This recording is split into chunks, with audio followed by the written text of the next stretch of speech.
first season of the One Piece anime ending after over 20 years and 1,155 episodes, I'd like to talk about the arcs that took place over the course of that time. In this video, I'm going to be going from my least favorite arc of One Piece, talking all the way up to my favorite, briefly just talking about each arc and some things about them. That's basically it. I won't be including Elbaf, and I will be skipping filler arcs, because I do not have time for that. With that being said, without further ado, we are going on to talking about, to me personally, the weakest One Piece arc. Long Ring Long Land is overall, I think, normally considered to be the weakest One Piece arc, and while I agree, I actually don't think it's bad. I think overall, One Piece doesn't have a hugely terrible arc, and while this is by far the most sluggish to get through, and I didn't enjoy it as much as other arcs, I think it still had a lot of fun to offer. I think Foxy has that buggy-like aesthetic to him. There's a lot of fun little jokes in here, and Aokiji's sequence is cool. So overall, I don't hate Long Land as much as some people do. But it's still, I think, overall the weakest One Piece arc. Orange Town. I think Orange Town gets heavily outdone by what came after it. Overall, there is a lot better arcs in One Piece, and I don't think that's a slide on Orange Town. Still a lot of good here. I like the story with the dog. It's a very wholesome but sad story. I think it's good. Everyone loves Buggy. All hail Buggy. Buggy's the GOAT, right? But I think comparatively to what comes after this, it definitely gets heavily overshined by the rest of the arcs for me personally. Romance Dawn is a pretty good first arc. I think it's enjoyable and is a good introduction for both Luffy and Zoro. I also like Kobe. I think Kobe's a fun character, and as the story's progressed, I've enjoyed him more. I know some people think Kobe's kind of annoying. I never really found him to be annoying. So, for me, that's never really been a point against it. I just feel pretty similarly about Romance Dawn that I do Orange Town, where basically everything that came after it ended up outshining it. But I still like Romance Dawn. Reverse Mountain is a very fun arc, especially the part where Luffy beats the shit out of a whale trying to kill itself. Overall, I too would beat the shit out of a whale trying to kill itself, so relatable arc overall. Syrup Village, I think for me, was the first arc where I started to really like One Piece. I don't know, something about the Usopp story with Kaya I thought was just kind of touching, and as a early part of the story, Usopp was my favorite Straw Hat for, like, up until the time skip. It was Usopp for, like, a long while. I really like Usopp. I like his silliness and kind of the fact that he's always the underdog. I just enjoy. And I think that shined in this arc, and this was the first arc where I think the villain really stood out comparatively. And as much as I like Buggy, I think Kuro stood more as a villain, and the side cast was more fleshed out here. Again, definitely overshined by what became later, but I still enjoy Syrup Village. I think most people remember Whiskey Peaks for the Luffy versus Zoro fight and the racially motivated attack on Mariete that Zoro commits. But I think overall it's just kind of okay. It's like, you know, it's enjoyable. I enjoyed it for what it is. But it's an okay arc. I just don't have much to say about this one. It existed. The guy who flung his boogers and blew people up was here. It was fun. Little Garden is overall, I think, an also okay arc. I still enjoyed it, and like all of these early One Piece arcs, I think it's good. I just think he gets outshined a lot by later arcs. I really do like Dory and Brogy, and there's more we've seen them through the manga as well, and the anime. They are very cool characters. I very much enjoy them. Mr. 3 is unironically probably one of the most underrated One Piece characters. A lot of really funny moments with him. Overall, still a good arc. A lot of cool sequences in this, but definitely overshined by other stuff. Fishman Island is the One Piece arc that I feel the most conflicted about. On one hand, there's some things about this arc I really like. After the Marineford saga, it's nice to see all the Straw Hats back together, and them fighting as a collective group is really nice to see. And I also like moments like Red Hawk. Red Hawk, I think, is one of Luffy's coolest moves. Zoro versus Horty underwater was unironically kind of a cool moment. There's a lot of things about this that I kind of liked. I liked a lot of the jokes in this arc, not the Sanji one, we'll get there. But I liked like, the stuff with Robin in this arc was like kind of funny. And most importantly, for its pros, the Fisher Tiger flashback. Fisher Tiger is a great character with an overall well put together message, and I think it's a great backstory for Jinbei and Arlong. The problems with this arc, though, mainly stem from Sanji being kind of relegated to a really... his gag goes, I think, too far in this arc. I think to an extent, it's a fine bit to do within anime and manga. It's a very common trope, but they definitely go a little far with it in this arc, kind of making Sanji's entire character boiling down to him being a sexual predator. But speaking of sexual predators, Vanderdecken is got to be one of the weirdest One Piece villains they have ever introduced. And I'm not sure how I feel about him in general. And Hordy is also a very one-note villain. I think the biggest thing against this arc is its villains are very, very one-note. In very different ways. Overall, I feel pretty mixed on this one, because if you're talking the Fisher Tiger stuff, I actually think this is one of the better backstories, bar maybe Kuma, Robin, and a few others like Chopper. But I don't think the actual like story, like the story arc here, is that good. So I'm kind of just sticking it in the middle, because I feel like there's a lot of here or there with Fishman Island. On the exact opposite hand of having a lot to say about Fishman Island, I feel like I don't have much to say about the Reverie. It's, I think, the shortest arc of One Piece post-time skip, totality-wise, and not much happens in it. It's basically just post-Whole Cake Island, a little catch-up on where everyone is before the behemoth that is Wano. And the scenes are pretty cool. It's nice to see a lot of these characters again, especially Vivi, after not seeing her, I believe, since Alabasta. But overall, it's okay. I think it's fun. There's a lot of, like, little moments that are kind of, like, cute or cool, but, like, it exists. Jaya is an arc that I think has possibly some of the best moments in One Piece. But is also really slow, and for a majority of it, kind of nothing happens. But I do think Bellamy, the Bellamy Punch, is possibly one of the best straight attacks landed in One Piece ever. But more importantly, the conversations between Luffy and Blackbeard in this arc, I think are some of the best, like, writing moments of One Piece. Most notably, the People's Dreams Never Die speech from Blackbeard.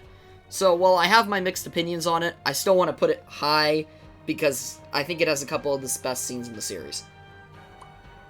Skypiea is one of those arcs that has, like, kind of awful pacing, which is obviously a One Piece issue overall, but it's really bad, I feel like, at the beginning of this arc. For, like, the first chunk of Skypiea, the pacing is real bad. But as it goes forward, I feel like the arc kind of comes together really well. I love, once the Noah becomes in play, I did really enjoy the end of this arc. It has a really fun ending, and I think that overall it is still good. It just kind of has a ass beginning. Return to Shabaodi is a perfectly fun arc.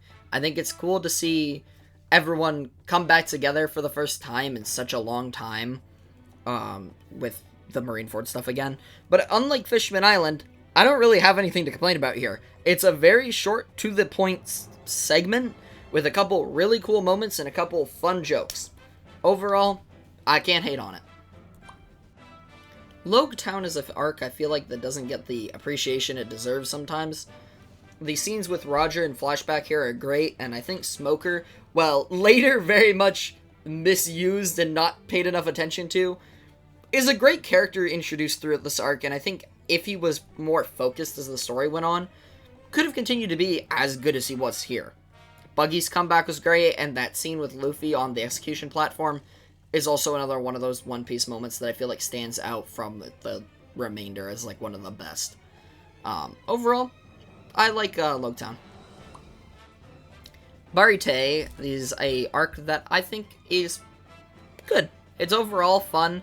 Don Krieg is a pretty one-note, but ultimately well-efficient villain for the arc, with Jin taking more of the focus, I feel like, of the character development angle on the villain side. Zeph is a fun side character who, honestly, I think is very respectable. Probably one of the most outwardly respectable pirates across the series. Sanji's introduction is handled well, and as most people talk about with this arc, Mihawk vs. Zoro is a great fight. And it's a perfect setup for the rest of Zoro's character arc through the series. Again, like a lot of early East Blue arcs, though, I feel like it does just get outshined by what comes after it over the course of time. I feel like Amazon Lily is a very concentrated One Piece arc. It's very much just Luffy goes to an island, faces some kind of leader or authority that's not a very good at the time, beats the shit out of them, makes a couple friends, and then has a bunch of food. It is probably one of the most concentrated One Piece arcs to what One Piece is like. And I kind of like that about it, because this to me feels... This is kind of the type of story I think about when I think of One Piece. Zou is a fun arc overall. I think when people talk about Zou, they mainly talk about the Raizo scene, which is a very it's a very good scene. But I think overall this arc is just fun. There's a lot of little bits in here. It's a very short to the point arc, but I like the part where the drawing Kanjuro made the little dragon thing with Robin. That was cute. It was a very wholesome scene. Overall, it's fun. Punk Hazard overall does have some problems, but I think it's still a very enjoyable arc. There's a lot of very standard One Piece moments here. You know, again, Luffy shows up, liberates an island from a evil guy, and he makes a couple friends along the way. But I do think the Law scenes in this arc specifically, I think are what sells it.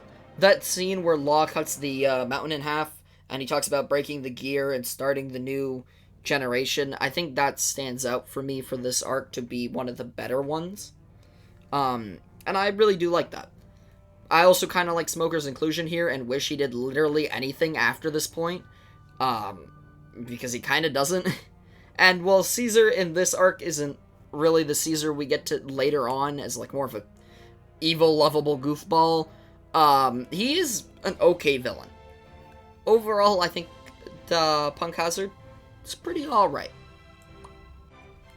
Post-Enies Lobby is basically a lore dump, but quite frankly, I very much enjoyed the lore dump, and when I first watched this arc, this was one of my favorite little segments of One Piece. It's that little downtime, but we get to see a lot of what's happening in the world, and a lot of it was just kind of cool. It was cool to see Kobe come back, it was cool meeting Garp and having that Blackbeard Ace fight, it was cool, having the build up to the Summit War with Shanks standing off against Whitebeard.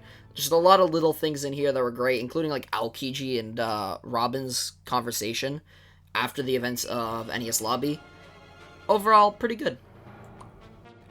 Post-war is basically the same thing as post-Enies Lobby, but to a greater scale, and with the Ace Luffy Sabo flashback. And that flashback, I think, is what carries this over post-Enies Lobby for me, even though I really like post-Enies Lobby. Post-war, I think, though, is overall a better arc with more emotional moments. Mainly, I had looked towards that Garp and Dadan scene, without going into great spoiler sport, but overall, I do enjoy post-war. I enjoyed it. It is probably, outside of Amazon Lily, the weakest part of the Summit War arc, though. Alabasta is one of the best early arcs of One Piece overall. A lot of great moments, a lot of hype moments. The scene at the end with Vivi is handled great. It's very beautifully done. Bon Clay is, of course, the GOAT. Everyone loves Bon Clay.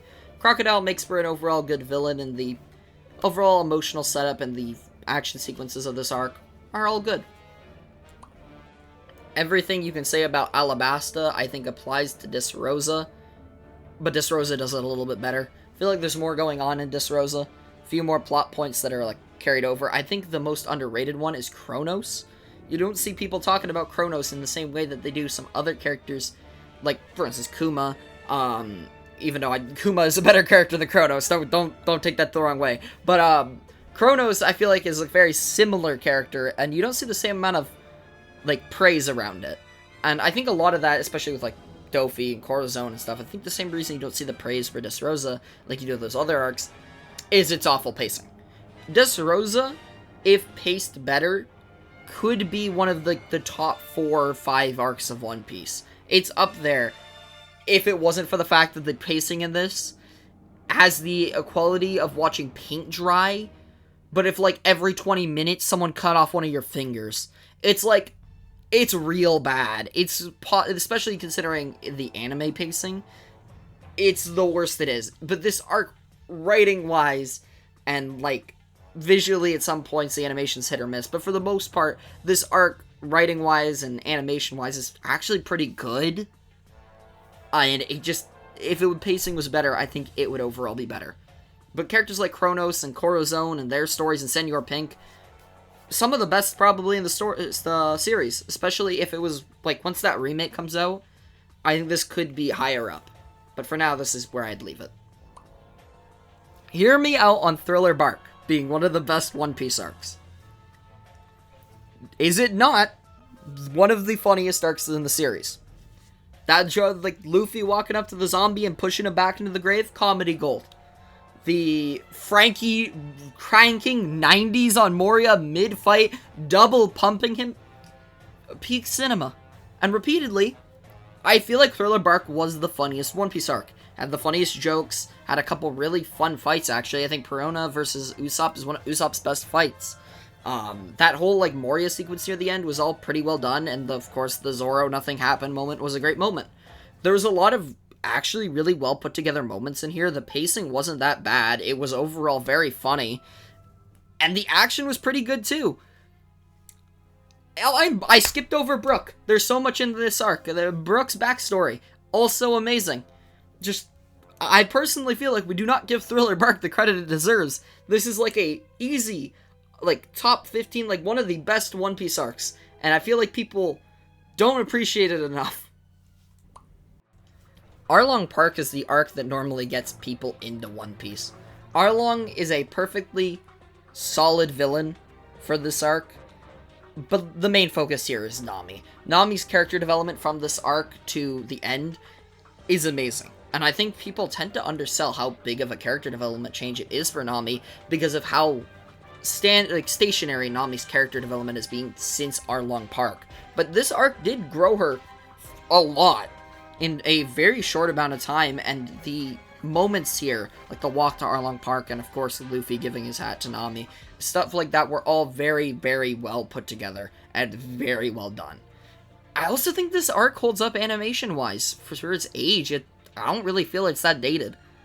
I think, honestly, this is one of the best standout arcs of One Piece, and typically the one that once people get to, it's when they start to fall in love with One Piece. Overall, Water 7, I think, is one of the best overall One Piece arcs. A lot of stuff in here is just good. There's a lot of really funny moments, like the scene where Zoro gets stuck in a chimney and then strangles Chopper. I really like the part where he strangles Chopper, specifically. Usopp's fight with Luffy is... it's one of the best fights, I think, in the series on emotional weight, standing alone.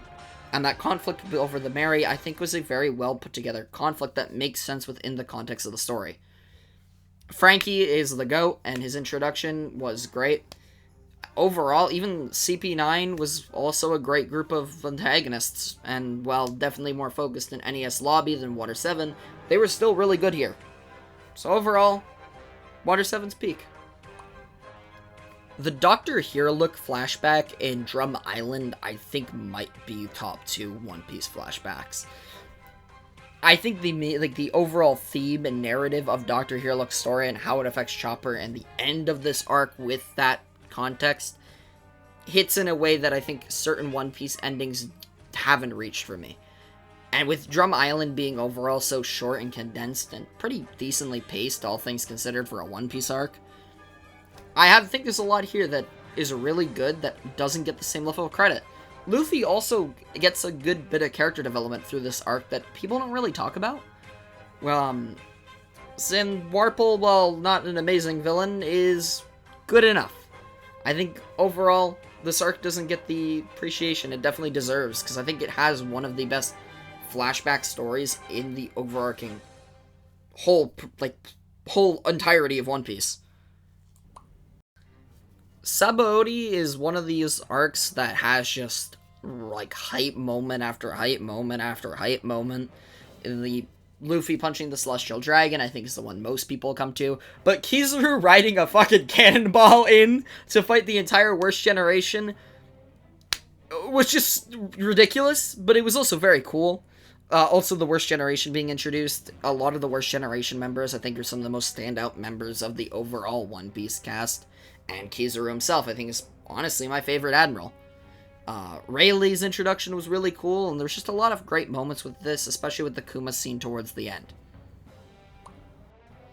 NES Lobbies, for me, has basically all of the same pros as a Water 7, but taken to a higher extent. Robin's character arc throughout this and her backstory is great. Luffy's fight with Lucci is great and probably one of the best early One Piece fights up until, like, Marineford. I don't think he gets outdone, and even then, that's debatable. And really, I think overall, all the fights in this arc are great. All the, like, first time we really see the Straw Hats get a bunch of power-ups, the Buster Call was cool, there's just not much bad about this arc. I think it just gets outdone by, like, the 5 above it. I love Whole Cake Island. I think there is so much about this arc to enjoy from basically every character. Obviously, the standout plot points being Sanji's growth through this arc, and I think that Sanji's growth from the beginning to end of Whole Cake Island, including his flashback, is one of the best character arcs in One Piece. That carries over through Wano, but we're specifically talking about Whole Cake Island right now. On the same note, Judge is a great villain. He's an utter piece of shit. People hate him. But I think that's the point. On some other pros, Brook did some... he made some moves in this arc. And I think this is where Brook really started to make a name for himself within the Straw Hat crew, because if you really think about it, he hadn't done much up till this point, outside of Thriller Bark when he got introduced. Pedro was great, and ultimately I think the end portion of this is when the One Piece animation really started to hit its stride, starting, like, end of Whole Cake Island, with that Katakuri fight. Overall, though, I think this is just one of One Piece's best arcs. A lot of really great action, a lot of really good drama moments. It's just an overall good arc. Impel Down, I feel like it's overshadowed a lot by Marineford because it comes right before it. But I think people tend to forget how much fun Impel Down is. All of those, like, times of the Buggy or Mr. 3, it makes you care and love characters who, up till that point, had kind of been one-note villains. People like, you know, Mr. 3, like I just mentioned. He really did not have much going for him when we first met him. He was just there. He was the guy who looked like he was nutting out of his hands constantly. But, like, by the time of Impel Down, he really did feel like he was a more fleshed out character. And not in the sense of, like, he was, like, a super developed character, but, like, we knew more about him. His personality was more fresh. Obviously, Bon Clay is the GOAT, and they put a lot of focus on him in this arc. Magellan, I think, is also kind of an underrated villain. He really does have that, like, presence to him. When Magellan's there, you know there is a complete chance that whoever is in front of him that is fighting him is just gonna lose instantly. It's hard to stand up against Magellan. And overall, there's just a lot in this arc that I think was a lot of fun, and you could really feel kind of the desperation of trying to get to the lower levels. At every level, it really did feel like it was getting harder, and that there was no real way to the bottom of Impel Down and back out where Luffy could have saved Ace. I think overall, I think it's just one of the best put together One Piece arcs. Egghead Island is by far the prettiest arc of One Piece. The animation budget by the time of Egghead, I think, is insane. The stuff we got by the end of this arc, crazy work. Some of, like, the best animation of last year. Overall, I don't have too many problems with Egghead. A lot of the issues I had reading the manga week by week, I feel like didn't happen as much in the anime. I kind of didn't really care for the Gorosei fight in the manga, because I felt like it was kind of slow and nothing was happening. Same with Zoro versus Lucci. But I feel like they really did speed things up a little bit in the anime, and maybe it's just placebo, but, like, I really felt like the anime was doing more with those fights.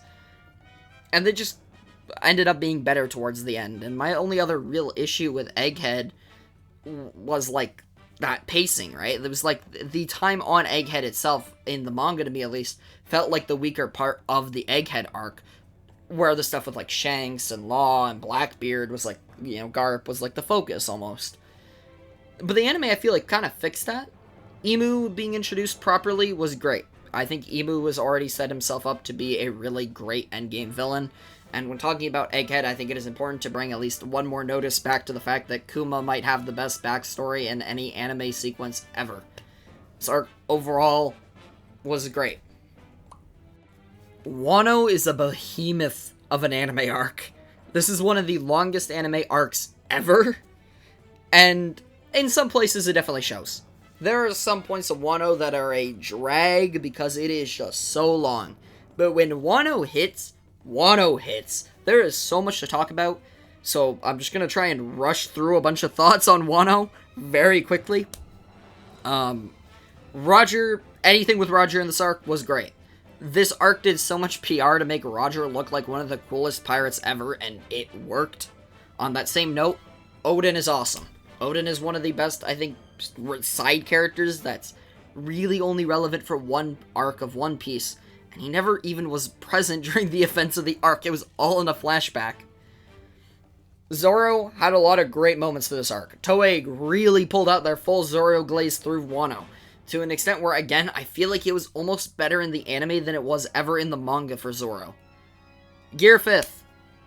It's a great transformation, and I think the rubber hose aspect of, like, taking that as an evolution from Luffy's rubber abilities, it's kind of clever, and I don't see most people mention that.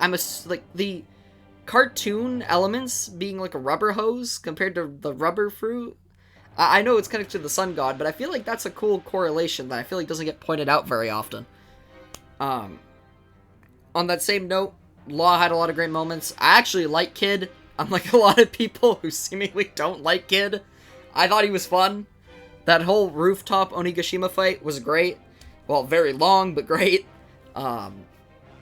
Overall, and final closing thoughts about Wano.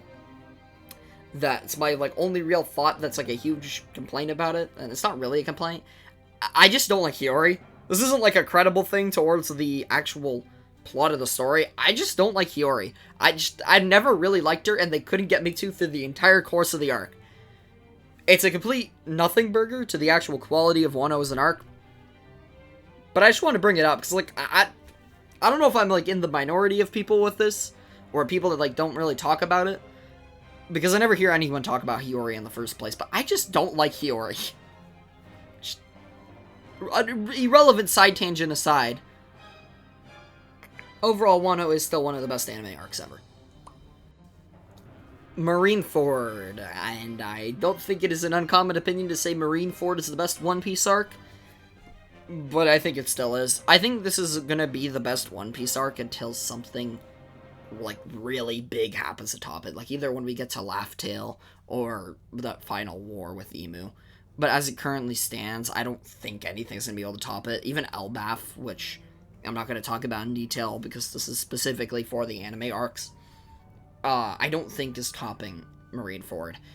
Marineford is such a well-put-together arc with a great tension level to it. And Whitebeard's a great character. I think Whitebeard does, to an extent, carry a bit of this arc on his back with how great of a standout character he is. And the later end part stuff with Blackbeard and Shanks and stuff was also all very fun. This introduced us to Marco, who is also a pretty underrated character, all things considered, by current days. Yeah, overall, like everyone else, Marineford is my favorite arc of One Piece.